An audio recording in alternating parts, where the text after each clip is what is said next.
नमस्कार दोस्तों, स्वागत है आपका अपने चैनल स्टडी फ्लैग में। और आज के इस वीडियो में हम शिक्षा मनोविज्ञान के अर्थ और उसकी परिभाषाओं के बारे में अध्ययन करेंगे। अगर आपने अभी तक हमारे चैनल स्टडी फ्लैग को सब्सक्राइब नहीं किया है तो कृपया सब्सक्राइब कर लें। और इससे पहले वाला वीडियो अगर आपने नहीं देखा है, जिसमें शिक्षा मनोविज्ञान की पृष्ठभूमि के बारे में बात की गई थी, शुरुआती स्टेज की, तो आपको डिस्क्रिप्शन में लिंक दे दूंगा, आप वहां जाकर देख सकते हैं। चलिए दोस्तों, शुरू करते हैं आज का टॉपिक। शिक्षा मनोविज्ञान का अर्थ। सबसे पहले शिक्षा मनोविज्ञान का अर्थ। शिक्षा मनोविज्ञान दो शब्दों के संयोग से मिलकर बना है। पहला शब्द है शिक्षा और दूसरा मनोविज्ञान। शिक्षा का संबंध मानव व्यवहार के परिमार्जन से है, जबकि मनोविज्ञान मानव व्यवहार के अध्ययन से है। अतः शिक्षा मनोविज्ञान शैक्षणिक परिस्थितियों में मानव व्यवहार का अध्ययन करता है। शिक्षा मनोविज्ञान शिक्षा और मनोविज्ञान दो शब्दों से मिलकर बना है। शिक्षा का संबंध मानव व्यवहार के परिमार्जन से होता है, जबकि मनोविज्ञान है वो मानव व्यवहार का अध्ययन करता है। अतः इसका अर्थ क्या हो गया? शैक्षणिक परिस्थितियों में मानव व्यवहार का अध्ययन है वो क्या है? शिक्षा मनोविज्ञान। आगे चलते हैं। अब शिक्षा मनोविज्ञान की प्रमुख परिभाषाएं। तो सबसे पहली है और सबसे इजी परिभाषा है वो क्रो एंड क्रो की है। शिक्षा मनोविज्ञान व्यक्ति के जन्म से लेकर वृद्धावस्था तक सीखने के अनुभवों का वर्णन तथा व्याख्या करता है।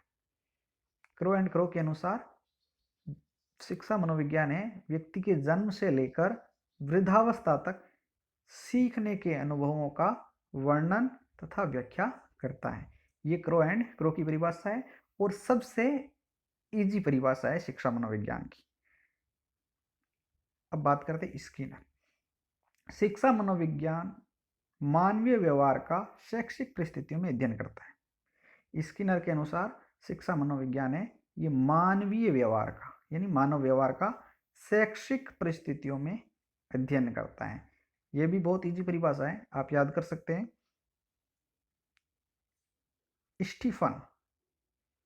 शिक्षा मनोविज्ञान शैक्षिक विकास का क्रमबद्ध अध्ययन है। शिक्षा मनोविज्ञान शैक्षिक विकास का क्रमबद्ध अध्ययन है। तो शिक्षा मनोविज्ञान है शैक्षिक विकास का क्रमबद्ध अध्ययन है, यानी ये एक विज्ञान है और विज्ञान क्रमबद्ध अध्ययन होता है। अगर आपने अभी तक हमारे चैनल को सब्सक्राइब नहीं किया है तो कृपया सब्सक्राइब कर लें। मैं रीट अभ्यर्थियों के लिए ऐसे ही नोट्स लाता रहूँगा जो मेरे द्वारा हैंड रिटन है। अब बात करते हैं कोलसेनिक। शिक्षा मनोविज्ञान मनोविज्ञान के सिद्धांतों व परिणामों का शिक्षा के क्षेत्र में अनुप्रयोग है। शिक्षा मनोविज्ञान है वो मनोविज्ञान के सिद्धांतों का और परिणामों का शिक्षा के क्षेत्र में अनुप्रयोग है। ये कोलसेनिक की परिभाषा है।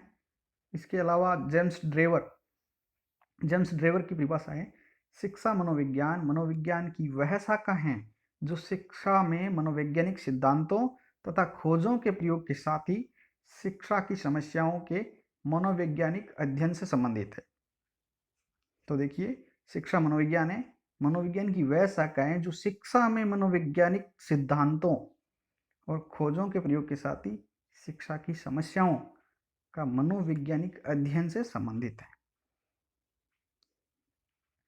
अतः हम कह सकते हैं कि शिक्षा मनोविज्ञान वह विज्ञान है जो शैक्षणिक परिस्थितियों का मनोवैज्ञानिक अध्ययन कर उन्हें मानवीय व्यवहारों तथा व्यक्तित्व का विश्लेषण करती है, जिनका उत्थान विकास शिक्षा द्वारा होता है। शिक्षा मनोविज्ञान वह विज्ञान है जो शैक्षणिक परिस्थितियां, सबसे पहले शैक्षणिक परिस्थितियों का अध्ययन करती है, मनोवैज्ञानिक अध्ययन करती है और मानवीय व्यवहार और व्यक्तित्व का विश्लेषण करती है, जिनका उत्थान विकास किसके द्वारा होता है? शिक्षा द्वारा होता है। शिक्षा मनोविज्ञान के क्षेत्र। तो शिक्षा मनोविज्ञान का क्षेत्र वैसे तो बहुत विस्तृत है, जिसको एक दो पॉइंट में पूरा करना सही नहीं रहेगा, लेकिन मुख्य बिंदु है वो है वंशानुक्रम। शिक्षा मनोविज्ञान के अंदर वंशानुक्रम का अध्ययन किया जाता है। विकास, आगे टॉपिक आएगा वृद्धि और विकास। तो विकास, व्यक्तिगत भिन्नता, प्रत्येक व्यक्ति अलग होता है, ये शिक्षा मनोविज्ञान के अंदर उनका भी अध्ययन किया जाता है।